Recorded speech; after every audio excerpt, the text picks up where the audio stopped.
Hello, greetings po mga kababayan. Hariwa sa mga oras nito, sa mga kayo naroroon, kayo ay nasa mabuting kalagayan. Alright?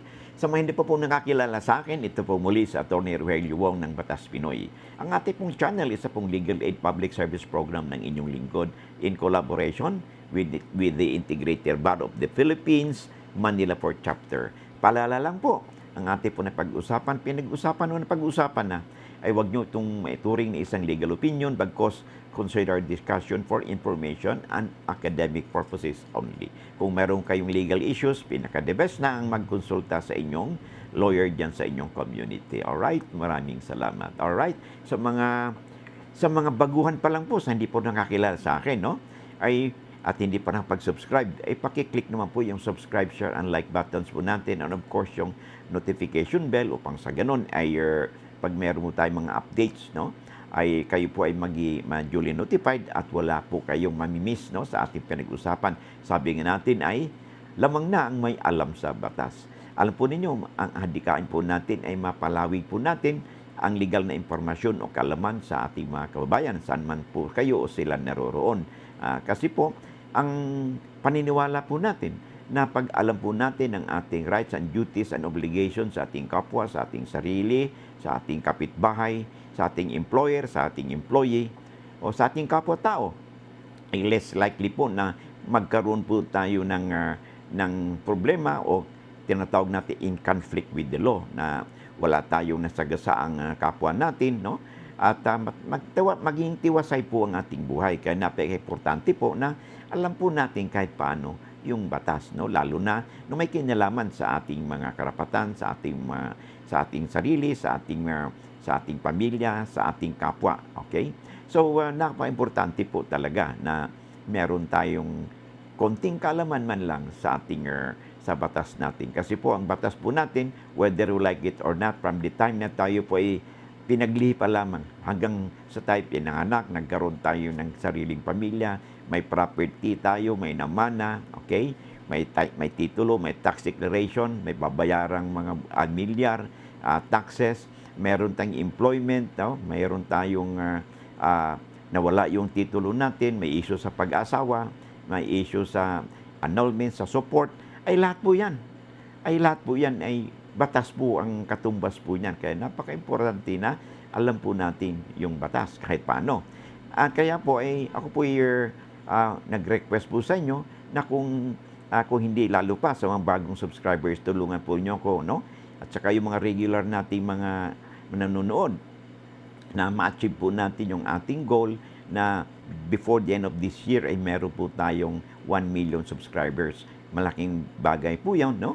Sa inyong lingkod, upang sa ganun ay magkaroon po tayo ng motivation pa na palawigin pa at pagpatuloy ang ating advokasya, para naman po ay para sa kapakanan, no, ng ating mga kababayan, na lalo na, no, maipalawig po natin ang impormasyon, legal impormasyon tungkol sa batas. Okay? So, okay, bago tayo magpatuloy, pwede po bang humingi sa inyo again ng pabor, no? Kung hindi pa kayo wala pa kayong copy ng libro na ito, pwede po bang paki-screenshot ninyo kung interesado kayo, and you can buy this book, no? Legal Handbook, A Daily Companion for All. Okay? So, kung hindi kayo lawyer, mas malaking bagay po, no, na magkaroon kayo ng ganito, because itong legal handbook nito, this is an extract of the laws, no, that have something to do with our life, no, cycle ng buhay po natin. Mga extract po ito ng mga batas na karamihan po dyan ay napag-usapan na natin, no, dito sa ating channel. So, if you can have a copy of this sa inyong bahay o sa inyong workplaces, ay malaking bagay po, no, as your ready and handy reference. Of course, isa pong libro na ating pong din pinupost sa inyo ay yung pong Handbook on the Bill of Rights.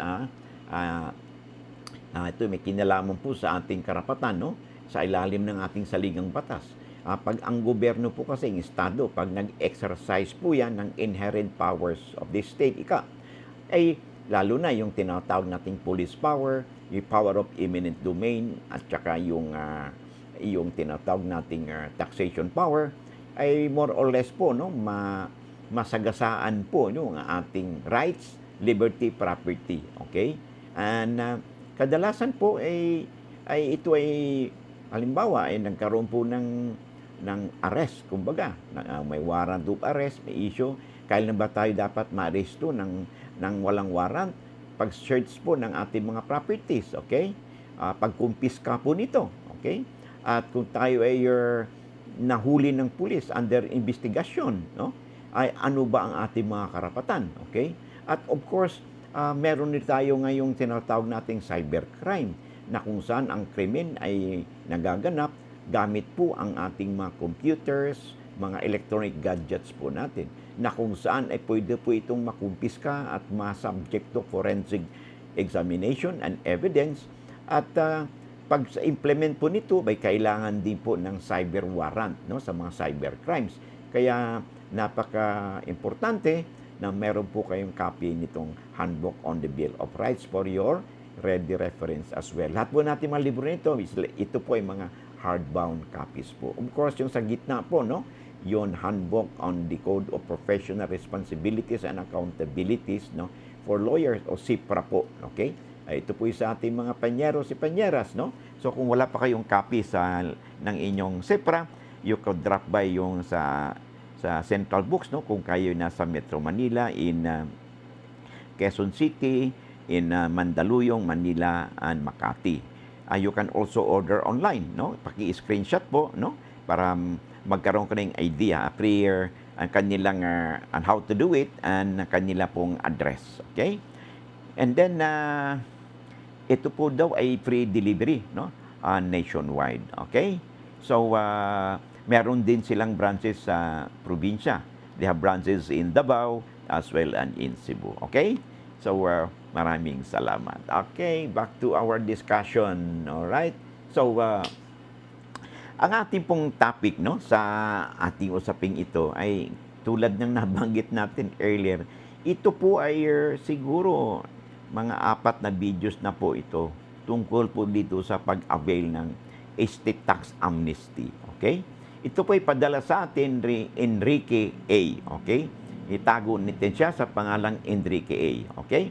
So, ang tanong niya dito is, sabi niya, "Good morning, attorney. Regarding po sa estate tax, ang tanong, may kaso po ang minanang property ng wife ko. Nag-file po kami ng partition, accounting, at hindi pa po namin nababayaran ng estate tax mula nung namatay ang biyenan ko kasi last 2011 pa yun. Ongoing po ang kaso, pwede ba naming bayaran ng estate tax?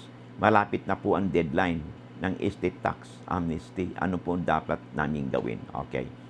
Okay, so I think abot pa kayo, no? Because at the time na nire-record po natin ito ay it's April 16, okay? So, ang estate tax amnesty, no? Sa ilalim ng Republic Act 11956, no? As amended by Republic Act 11213, okay? Ito ay mag-i-expire po, no, on June 14, 2025. Kaya abot pa kayo kung kayo ay masigasig, no, sa pag-asikaso nito. Ang tanong, may pending na kaso sa korte. Pwede bang mag-file? Yeah, pwede naman po. And tanda po natin, hindi magiging legal na kadahilanan na porque nakapending yung case sa korte ay hindi muna babayaran yung estate tax. Kaya tumatakbo po ang interest charges nan, compounded po, no, kung hindi natin nabayaran on time yung taxes po natin. So pwede pa po ninyong mahabol ang deadline June 14, 2025. Kaya lang, alam po ninyo, marami pong mga subaybay po sa atin na nagrereklamo na may mga BIR district office na hindi po in-entertain yung magpapile ka ng estate tax amnesty dahil hinihingi daw po sila ng extrajudicial settlement at saka judicial settlement of estate. Okay? As the case may be. Okay? Well, kung susundin po natin yung batas na nabanggit, okay? meron pong sinasabi doon, ano ba mga mandatory requirements, okay? Sa pag-avail at sa pag-file ng estate tax, no? At makapag-avail ka ng estate tax amnesty. Tatalakay natin yan later, okay? Ngayon, tanda po natin, katulad nito, how can you expect na yung mga heirs magkakaroon ng settlement estate kung nag-aaway pa sila at hindi sila nagkakasundo?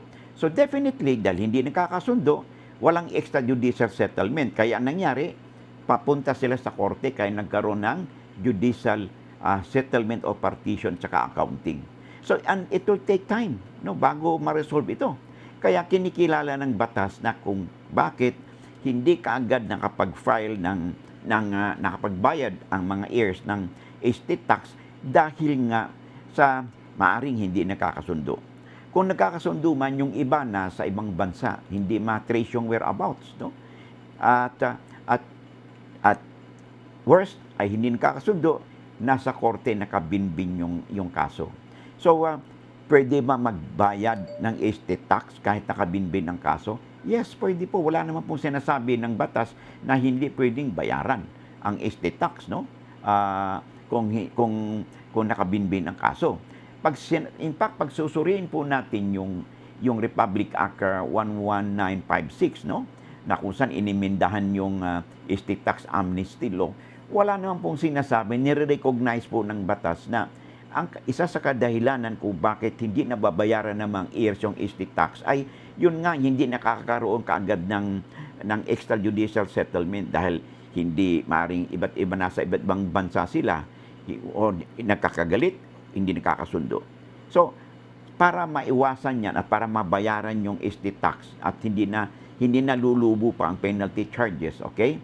Ang sino man sa mga heirs, at tandaan po natin yan, ang sino man sa mga heirs, executor, administrator ng estate ng namatay, ay pwede pong pumunta sa RDO na yan, at saka kung hindi man kayo yung heirs, ay yung mga heirs magbigay ng special power of attorney para sila mismo, ang inyong attorney in fact, ay makipag-ugnayan sa BIR at makapag-file sila yung returns, kasi may tax returns po yan. Ililista lang nila doon yung mga naiwang properties ng namatay. Anong naiwang properties? It could be personal properties at saka real properties. Pag sinabing personal properties, ito yung mga alahas, mga bank deposit, stock certificate kung mayroon man, okay? Sasakyan, no? Jewelry, nandun po yan. Machinery, equipment, nandun po yan. Kasama yan sa tinatawag nating personal properties. Okay? Ngayon, ililista din doon yung mga real properties. Ano yung real properties? Ito yung mga lupa. Okay? Nakalista din doon. Pag nalista na kasi dito, okay, ay malalaman na, of course, siyempre, pag-submit din kayo ng tinatawag nating certified true copies ng titulo. Okay? At tax declaration certificate. At dito, sa mga dokumentong ito, madidetermina ng BIR, makukompute na kung magkano ang babayaran ninyo na estate tax. So, pag na-compute na, pwede ninyong bayaran yung estate tax kahit wala pa munang extrajudicial settlement o judicial settlement of estate. Okay? Ngayon, may nagsasabi, dalawa na yung nagrereklamo. Hindi naman daw kinikilala yung kanilang sinasabi natin at na-mention pa nga yung isang RDO daw dyan sa Kidapawan, no, City, ay hindi daw in-entertain kasi hiningian daw sila ng copy ng extrajudicial settlement. Okay? So, dapat, no, yung kinukukulan natin, especially yung ating BIR, no, ay magbigay po ng tamang impormasyon, no, dito sa kanilang RDO districts, lalo na yung sa mga liblib na lugar, no, katulad nung nabanggit nating bayan. Okay? Kasi kung titingnan mo yung batas na Republic Act 11956, okay? At saka yung implementing rules nila, ano bang kakailanganin para mag-avail ka ng estate tax amnesty? Ang sinasabi dito ay mandatory requirements. Pag sinabing mandatory requirements, ito yung dapat isubmit mo para for process of availing the estate tax amnesty. Okay? Ano yung nakasabi dito sa batas? Okay? Una, certified true copy ng titulo. Okay? If not available ay yung mga tax declaration certificate, certified true copy ng death certificate nung namatay. Kung hindi man available yan, ay kung walang record of birth, ay galing sa PSA, a valid secondary evidence. Ano yun? Including but not limited to those issued by government agencies or offices sufficient to establish na nagkaroon ng death yung namatay. Okay? Then, ano ba? Ito ay yung taxpayer identification number nung namatay. Okay? Then, kailangan din yung mga heirs, no? Ay mayroon ding tinatawag na TIN din, yung mga heirs, no? Importante yung mga, and then yung government issued IDs, ipapakita yan, okay? At kung mayroong mga claimants, ay ilista din yung may claimants. Kung wala namang claimants, that's fine, okay? Ngayon, ano pa? So, na-mention natin yung government-issued IDs. Ngayon, sa real properties naman, yung nabanggit natin kanina, abay, meron kayo dapat certified true copies ng titulo. Okay? Certified true copies ng tax declaration certificate. No? Including yung kung mayroon kayong prueba na nagbayad ka ng latest payment ng amilyar. Mas maganda kung meron kayo niyan. Okay? Of course, then meron din kayong listahan ng personal properties na nabanggit natin kanina. Okay? Ano ba yun? Jewelry, bank deposit, shares of stock, ano? At saka ibang mga iba pang mga requirements na maaring i-impose sa inyo ng government, okay? Ngayon, kung titingnan ninyo yung of course, kung titingnan ninyo yung mandatory requirements, wala pong sinasabi dito na magbigay kayo ng extrajudicial settlement of estate or judicial settlement dahil nga alam ng the rationale why the law have this estate tax amnesty is the rationale na alam nila na kaya hindi nakapag-file ng estate tax dahil nga the possibility na yung mga heirs ay hindi nagkakasundo at yung ibang heirs ay nasa ibang bansa. Kaya pinapayagan na kahit wala muna, ulitin ko, wala muna, that means temporarily for the time being, kahit na wala munang AGS, okay, judicial settlement, basta may basihan lang ang RDO na pag-compute ang dapat bayarang estate tax, that will do for the moment. So, bayad na. Pag bayad na kayo sa estate tax, titigil na yung pagtakbo ng anumang interest sa penalty charges. Because tandaan natin, ano bang purpose ng estate tax amnesty? Ang purpose ng estate tax amnesty is to condone o i-waive na yung mga penalty at interest charges at ang babayaran na lang ng estate ay yung talagang tax due ng estate nung namatay at the time of death. Hindi na i-compute yung mga penalty at interest charges. Ngayon, kailan ba kakailanganin yung extrajudicial settlement of estate? Ito na ngayon. Pag kukunin ninyo yung ICAR, yung Electronic Certificate Authorizing Registration, dahil hindi bibitiwan ng BIR yung ICAR, no? Pag wala kayong extrajudicial settlement. So, ito na ngayon. So, in short, for purposes na magbayad lang kayo ng estate tax, for the time being, hindi mo na kailangan yung extrajudicial settlement o kaya judicial settlement of estate. Saka mo lang yan bibigay kung kailangan ninyo ang ICAR para i-rehistro ang inyong settlement of estate. So I hope maliwanag yun, ano ha? So, I hope, makaabot kayo. Kasi June 14, 2025 na lang po ang deadline po niyan. Of course, meron pa din pong publication po dyan sa newspaper of general circulation, for 3 consecutive weeks na kung saan ay nagkaroon na kayo ng publication. Pero pwede naman po yun, halimbawa, June 13, okay?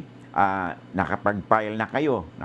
So, June 14, okay, nakaabot kayo sa deadline, pero hindi pa natapos yung 3 weeks publication, that will be carried po yun because before nag-deadline, you are already in the process of complying with the requirements. Kaya, it's okay na malate ng konti yung inyong publication for as long as before the deadline, you have already initiated all these things. Okay, nakabinbin na ito sa ating opisina dahil sa ating RDO. Okay? So I hope na sagot natin ang inyong katanungan. So properly guided kayo at maabot po ninyo, mahabol po ninyo ang deadline natin sa estate tax amnesty. Lamang na kayo pag may alam sa batas. See you in the next live streaming. Maraming salamat.